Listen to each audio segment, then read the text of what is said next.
काबाड कष्ट करून आपल्या जनावरांची गायीची संगोपना करतो आणि निर्भेळ दूध आपल्या गोठ्यातून तयार करतो.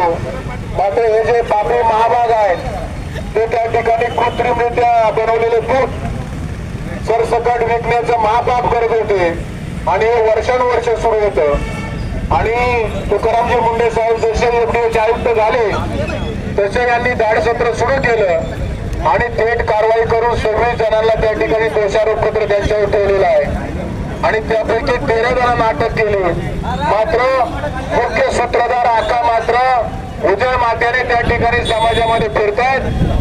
तालुक्यातील या चारही तालुक्यातील आम जनतेची मागणी आहे या संपूर्ण प्रकाराची निपक्ष पद्धतीने चौकशी होणं गरजेचं आहे आणि जे जे दोषी यामध्ये असतील त्यांच्यावर कठोरातली कठोर कारवाई व्हावी या दृष्टिकोनातून तालुक्यातील आम जनतेने ठरवले रस्त्यावर उतरून आक्रोश करायचा आहे आणि त्यासाठी अवघे आंबेगावकर, शिरूरकर, खेडकर आणि जुन्नरकर या ठिकाणी एकवटले. त्यांचं तमाम दूध उत्पादक शेतकऱ्यांच्या वतीने आम्ही मनापासून स्वागत करतो.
बातम्या शेतीच्या, बातम्या मातीच्या, बातम्या अन्यायाच्या, गुन्हेगारीच्या,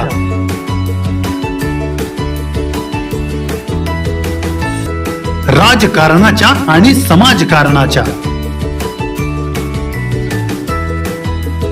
शोषणाविरुद्ध बुलंद आवाज, जनसामान्यांच्या हुंकाराची गाज, सत्कार्याला प्रोत्साहन, दुष्कृत्याला अनुशासन, निर्भीड, निस्पृह, सडेतोड, बेधडक आणि रोखठोक म्हणजेच विघ्नहर टाइम्स. शोध बातमीचा, ध्यास सत्याचा. आपलं चॅनल, आपली बातमी. सबस्क्राईब तर कराच, पण बेल आयकॉनवर क्लिक करायलाही विसरू नका.